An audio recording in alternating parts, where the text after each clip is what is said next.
चवर छतर तखत दे मालक, दो जहान दे वाली, निमाणियां दे मान, निताणियां दे तान, धन धन साहिब श्री गुरु ग्रंथ साहिब सच्चे पातशाह दी पावन पवित्र हजूरी च सिख पंथ दे महान ते पावन पवित्र अस्थान तखत श्री केसगढ़ साहिब विखे सुशोभत समूह गुरु खालसा पंथ अते नानक नाम लेवा हाजरीन सिख संगत, सब तो पहला फतेह प्रवान करो। वाहिगुरु जी का खालसा वाहिगुरु जी की फतेह।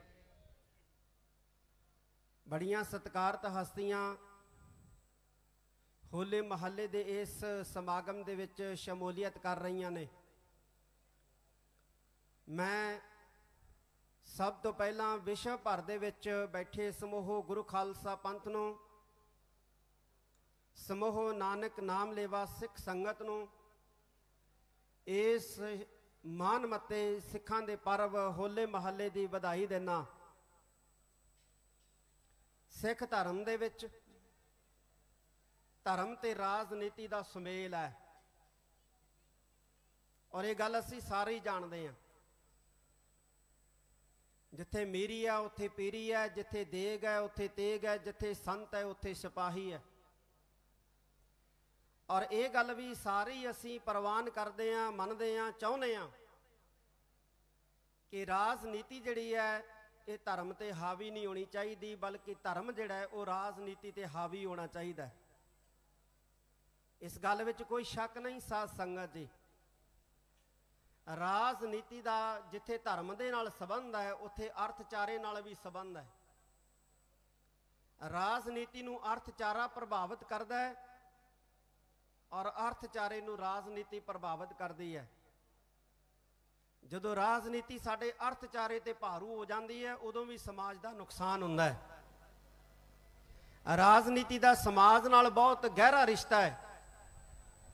जदों राजनीति समाज के उत्ते भारी पै जाती है, हावी हो जाती है, उदों समाज का बहुत वड्डा नुकसान हुंदा है।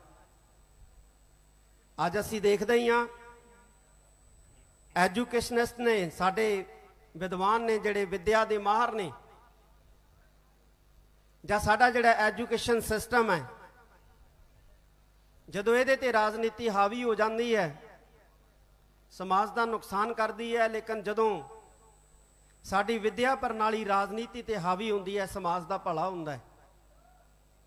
साडे डॉक्टरी पेशेवर माहर ने, जदों राजनीति इन्हां ते हावी हो जाती है समाज का नुकसान हुंदा है। ते जदों साडे मैडिकल माहर जां मैडिकली विद्या जिहड़ी है ये राजनीति ते हावी हुंदी है ते समाज का भला हुंदा है। मीडिया के उत्ते राजनीति भारू हो जाती है फिर भी समाज का नुकसान हुंदा है। मुकदी गल की है कि राजनीति चाहे धर्म ते हावी होवे, चाहे मीडिया ते हावी होवे, चाहे विद्या संस्थावां ते हावी होवे, चाहे मैडिकल संस्थावां ते हावी होवे, समाज का नुकसान ही नुकसान करदी है। अज जिहड़ी हिंदुस्तान की हालत पतली पई है इहदा इक्को ही कारण है कि राजनीति हिंदुस्तान की हर संस्था के उत्ते हावी हो गई है। चाहे वह अदालतां ने, चाहे वह प्रेस है, चाहे वह ब्यूरोक्रेट्स ने, चाहे कोई भी अदारा है, चाहे वह चोण कमिशन है, कोई भी है, उहदे उत्ते राजनीति जिहड़ी है वो इस कदर हावी हो गई है कि समाज का कचुंबर जिहड़ा है वो कढ के रख दिता है और निकल रहा है। पर असीं केवल इन्ना ही जानते हैं कि जदों धर्म ते राजनीति हावी हुंदी है उदों शायद समाज का नुकसान हुंदा है। नहीं साध संगत जी, जदों राजनीति धर्म ते हावी हुंदी है केवल उदों ही समाज का नुकसान नहीं हुंदा। राजनीति जिहड़ी भी संस्था दे उत्ते हावी हो जाती है उस संस्था का एक कचुंबर कढ के रख दिंदी है। चाहिदा यह है कि जिवें धर्म राजनीति ते हावी रहे उवें समाज भी राजनीति ते हावी रहे, साडा अर्थचारा भी जिहड़ा है राजनीति ते हावी रहे, फिर समाज का जिहड़ा है वो भला हुंदा है। अज डेमोक्रेसी के अंदर साडी हर संस्था, मैं सिखां दी संस्था की गल नहीं करदा, मैं देश दियां भारत दियां संस्थावां की गल करदा, सारियां संस्थावां दा दवाला जिहड़ा है वो निकल चुकिया। लोग तराह तराह कर रहे हैं, लेकिन सरकार ਨੂੰ कोई फर्क नहीं पै रहा। ऐसी पोजीशन ਦੇ ਵਿੱਚ धर्म ਨੂੰ मजबूत करने की बहुत वड्डी जरूरत है, धार्मिक संस्थावां ਨੂੰ मजबूत करने की वड्डी जरूरत है, क्योंकि धर्म ही आसरा बनता है, धर्म ही सहारा बनता है।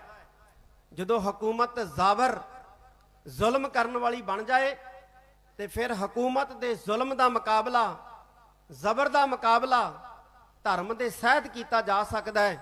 किसी नास्तिक विचार के नाल हुकूमती जबर का मुकाबला नहीं किया जा सकता। ये गल सानू चेते रखनी चाहिए है। इस करके हर सिख नूं अज वधेरे धर्मी होने की जरूरत है। जे असी बचना है, जे असी जीना है, तो सानू गुरु का साथ जिहड़ा है वो लेना ही पएगा। नहीं तो जिस तरह का भारत के अंदर माहौल बनाया जा रहा है, मैं बाकी घट गिणतियां दे सहत मैं सिखां दी भी गल करां कि साडा जीना उस हालत दे विच ही बेहतर हो सकता है जिस किस्म का माहौल बन रहा है। जे असी गुरु का पल्ला फड़ लईए, गुरु का आसरा लै लईए, गुरु का सहारा लै लईए, फिर ही असी बच सकते हैं।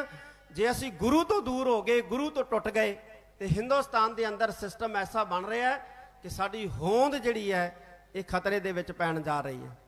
अज गुरु नूं अंग संग रखण दी वधेरी गिणती दे विच लोड़ है। असी देखते हैं किसान अंदोलन चलिया, नौजवान जज्बाती होए, लाल किले दे विच चले गए। लाल किले च जाके कोई नौजवानों ने गुनाह नहीं करता, कोई बजर पाप नहीं करता, लेकिन इस तरह का हालात, इस तरह का माहौल बनाया गया कि जिवें लाल किले के उत्ते पहुंचण वाले ते केसरी निशान चढ़ाउण वाले बहुत वड्डे महा अपराधी हुंदे आ, पापी हुंदे आ। सरकार ने धड़ाधड़ झूठे परचे दर्ज करके उन्हां नौजवानों नूं अंदर धक्कना जिहड़ा प्रारंभ कर दिता। सैकड़ियां की गिणती दे विच नौजवान जिहड़े साडे जेलां दे विच बंद कर दिते गए, ते बांह नहीं किसी ने फड़ी। जिन्हां ने जोशीले नारे मारे उन्हां विचों भी किसी ने बांह नहीं फड़ी, ते जे बांह फड़ी ते साडी संस्था दिल्ली सिख गुरुद्वारा प्रबंधक कमेटी ने फड़ी। बोले सो निहाल। सैकड़े नौजवानों नूं जेल दे विचों बाहर कढ़ा के लिआंदा। इस करके अज बहुत वड्डा सानू सोचण ते समझण की जरूरत है। जे साडियां संस्थावां मजबूत होणगियां ते साडी ये राखी करनगियां, पर संस्थावां नूं मजबूत करने वास्ते सानू इन्हां दी राखी करनी पएगी, इन्हां दी पहरेदारी करनी पएगी। असी संस्थावां दी पहरेदारी करनी है, फिर संस्थावां साडी पहरेदारी करनगियां। असी एक दूसरे दे पूरक बनना है। मैं एक बारी फिर होले महल्ले दियां आप सारियां संगतां नूं बहुत बहुत बधाई देना। इत्थे मानयोग सिंह साहिब ज्ञानी जगतार सिंह जी मुख ग्रंथी सचखंड श्री हरमंदर साहिब जी सुशोभित ने। मानयोग सिंह साहिब ज्ञानी रणजीत सिंह जी गौहरे मस्कीन जथेदार तख्त श्री हरमंदर श्री पटना साहिब सुशोभित ने, और मानयोग सिंह साहिब ज्ञानी रघबीर सिंह जी जथेदार तख्त श्री केसगढ़ साहब।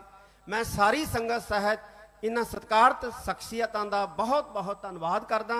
एक बारी फिर होले महल्ले दियां समूह गुरु खालसा पंथ नूं बहुत बहुत बहुत बहुत बधाइयां।